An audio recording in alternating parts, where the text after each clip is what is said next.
रामटेकनंतर अकोल्यामध्येही बच्चू कडू यांनी आता काँग्रेसला पाठिंबा दिलेला आहे। युती धर्माचं पालन ते का करत नाही असा मोठा सवाल विचारला जातो। आपल्यासोबत प्रवीण दरेकर आपण त्यांच्याशी विचारणार आहोत। कुठेतरी युती धर्माला धक्का म्हणावा? नाही, मला वाटतं बच्चू कडू यांनी व्यापक भूमिका घेण्याची आवश्यकता आहे। त्याच्यामुळे अमरावतीच्या आपल्या असणाऱ्या रागापोटी त्यांनी व्यापक अर्थानं महायुती जी झाले त्याला गालबोट लागेल अशा प्रकारचं कृत्य करू नये अशी नम्र अपेक्षा त्यांच्याकडून या ठिकाणी आहे। याचं कारण त्याचा उपयोगी होणार नाही।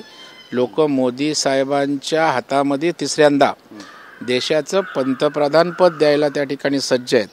अशा वेळेला हात दाखवून अवलक्षण बच्चू कडूंनी करू नये अशी माझी त्यांना विनंती राहील। त्यातनं काही साध्य होणार नाही। उलट सत्तेच्या माध्यमातून महायुतीच्या माध्यमातून अपंगांसाठी असेल सर्वसामान्यांसाठी असेल त्यांची जी चळवळ आहे ती आणखी गतिमान होऊ शकते।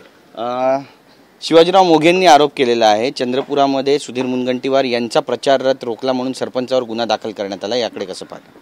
नाही, मला वाटतं की कुणाचाही प्रचार रथ त्या ठिकाणी रोखता कामा नये।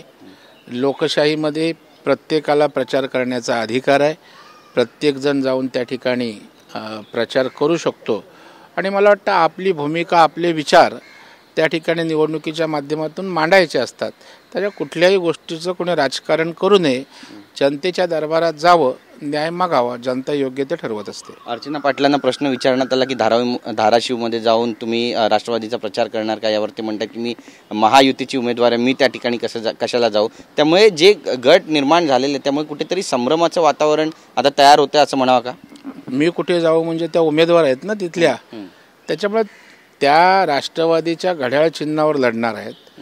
महायुतीच्या उमेदवार आहेत, त्या कुठे जाणार तर कोण कुठे जाणार? उमेदवार त्या स्वतः आहेत, पक्षाच्या राष्ट्रवादीचं घड्याळ आहे, त्याच्यामुळे त्यांना प्रचार करावाच लागणार आणि आमची महायुती पण त्यांच्या मागे ताकदीनं त्या ठिकाणी उभी राहील। त्याच्यामुळे त्यांनी प्रचार नाही करायचं, कोणी करायचं? त्या उमेदवार आहेत, त्या जेवढ्या गतीनं पळतील त्याच्या मागे महायुती त्या ठिकाणी त्यांना ताकद देईल। कल्याणमध्ये भाजपचे स्थानिक कार्यकर्ते आहेत ते अजूनही नाराज आहेत अशी माहिती मिळते आणि श्रीकांत शिंदे यांचं काम करणार नाही असं म्हणतात। तर कपिल पाटील यांचंही काम आम्ही शिवसैनिक म्हणून करणार नाही कारण त्यांनी कडीपत्त्याप्रमाणे शिवसैनिकांना बाहेर टाकलंय अशी सुद्धा एक चर्चा सुरू आहे। या चर्चेला पूर्णविराम कधीपर्यंत मिळेल? नाही, राजकारणामध्ये अशा प्रकारचे मनभेद होत असतात।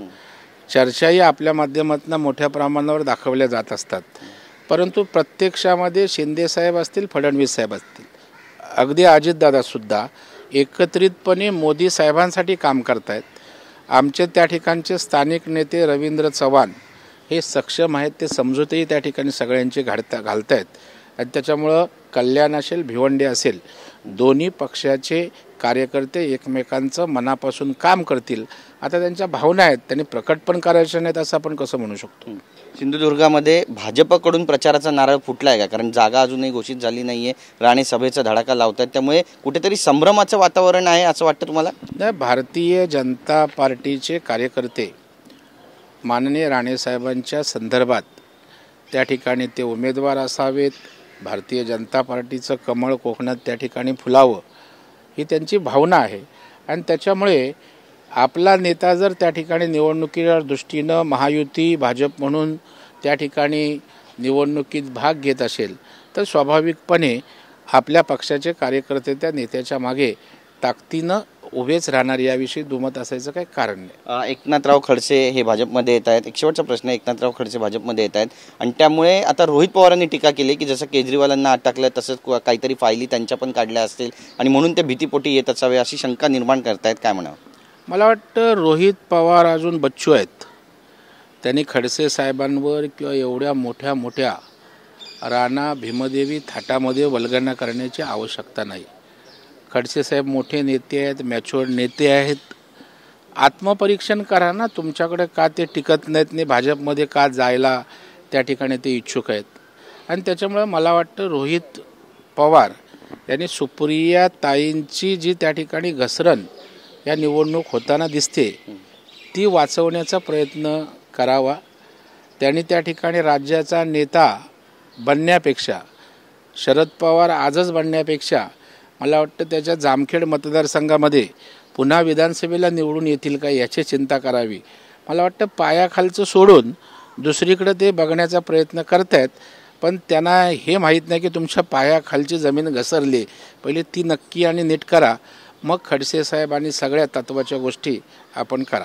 धन्यवाद आमच्याशी बोलल्याबद्दल. कॅमेरा पर्सन रोशन गायकवाडसह गिरीश गायकवाड, TV9 मराठी, मुंबई.